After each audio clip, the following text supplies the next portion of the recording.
Our next storyteller for this round in this story, A Handful of Glitter Changes Karen's View of the World. Please welcome Karen G. with her story, The Gift of Glitter.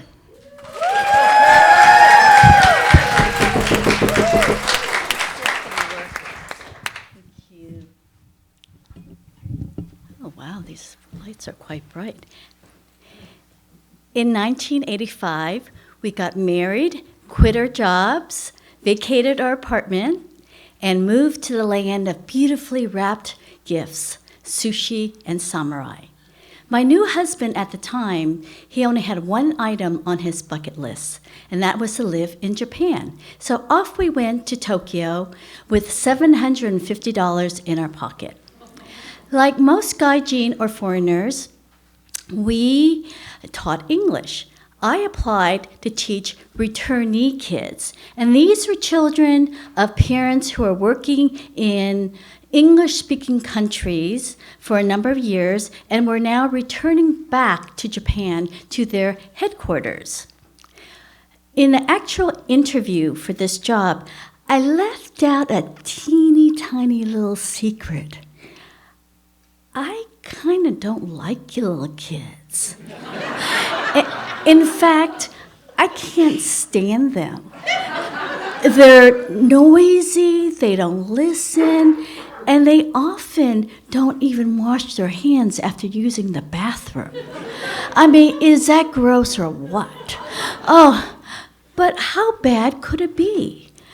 I walked in to a classroom of unruly, less than hygienic 7-year-olds. Not exactly my ideal work environment.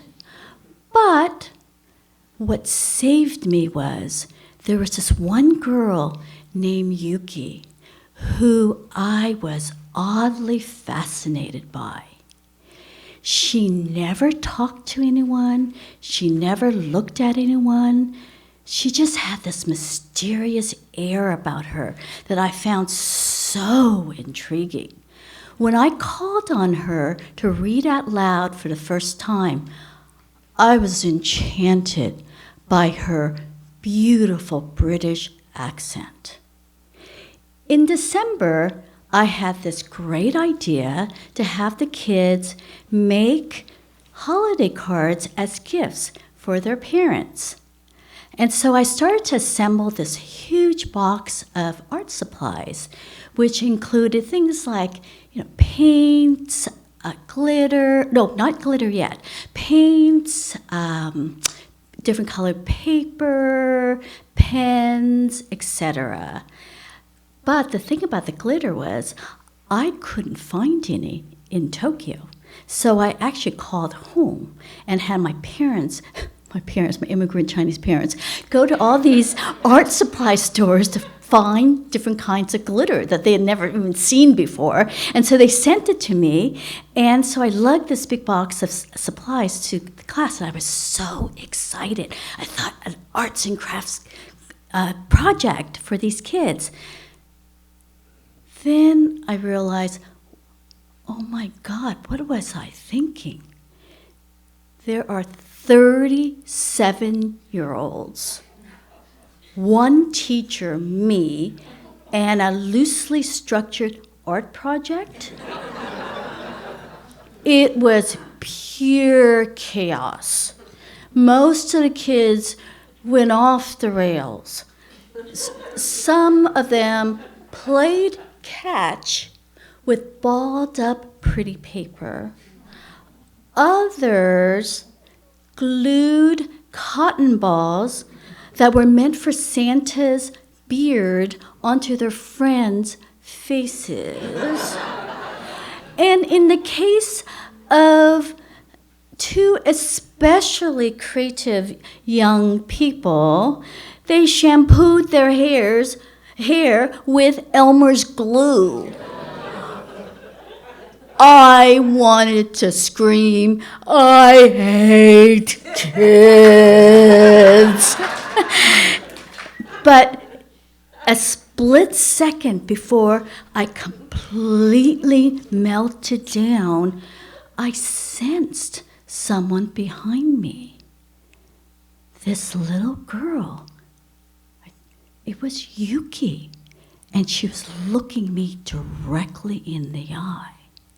She had never done that before.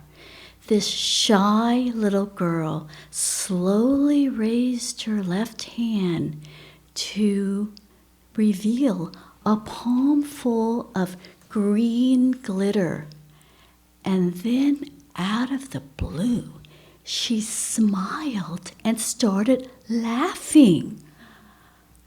I couldn't believe it.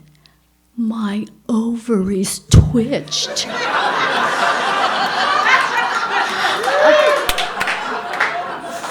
For the first time in my entire life, I was certain I wanted a child.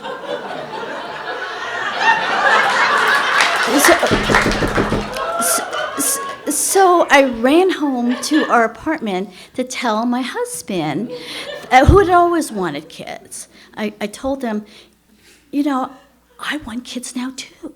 I want to be part of this world of wonder and joy.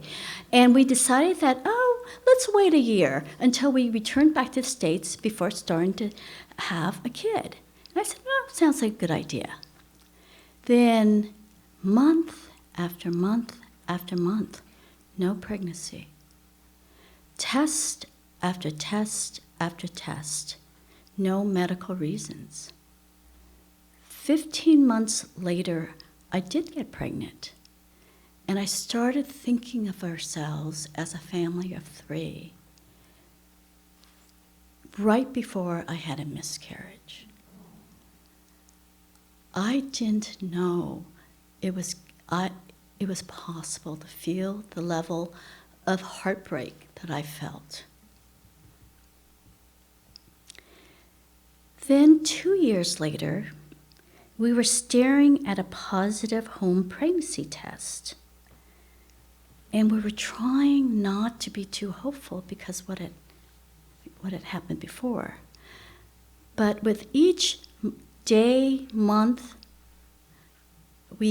how could you not feel more hopeful and feel excited? And our doctors were feeling like this pregnancy was going well. And so we started to feel some joy. We went in for a regularly scheduled medical visit, and I'll never forget what the technician said to us. He said to us, "I'm so sorry. I can't see a heartbeat anymore."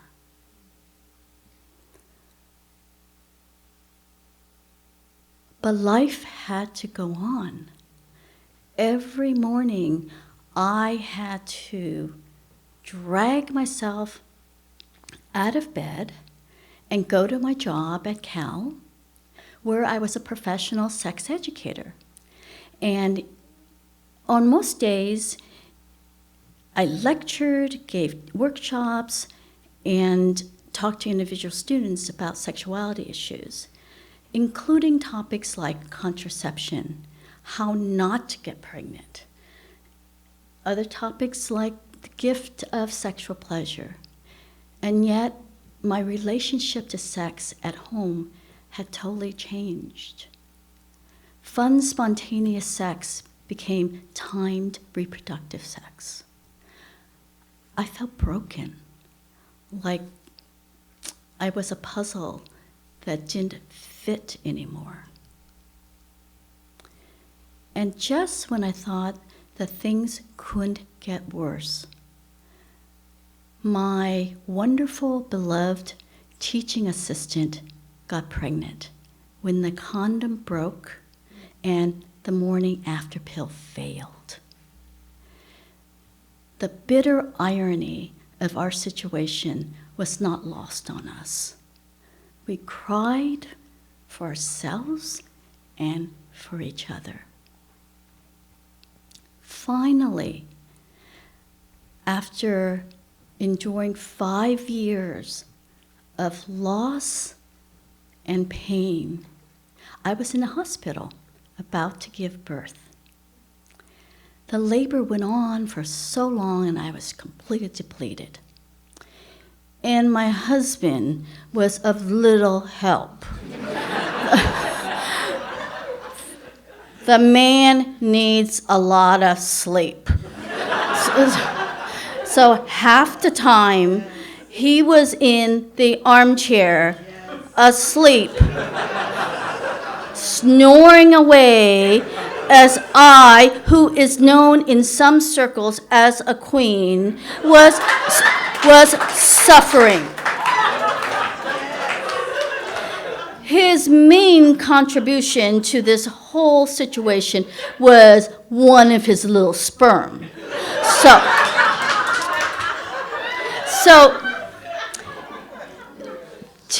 nearly 2 hours later, it was time to push the baby out. The husband was awake for that part. So I'm pushing and pushing and pushing and pushing and pushing until I had nothing left in me. I just couldn't push one more time. I was just empty. Thankfully, I had the best, most experienced labor nurse, who actually happened to be the mother of one of my students, if you can believe that, small world. And she said to me, Karen, put your finger into your vagina, which I did, happily. And being a sex educator, you know. and I did, and she said, do you know what you're feeling? That's your baby's hair. And I thought, oh my God.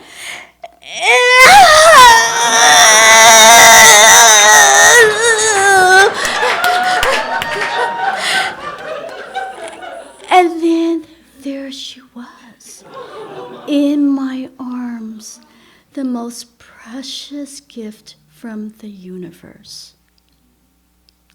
This miniature human whose origin began with a wide smile, peals of laughter, and a bright, shiny, glittery hand.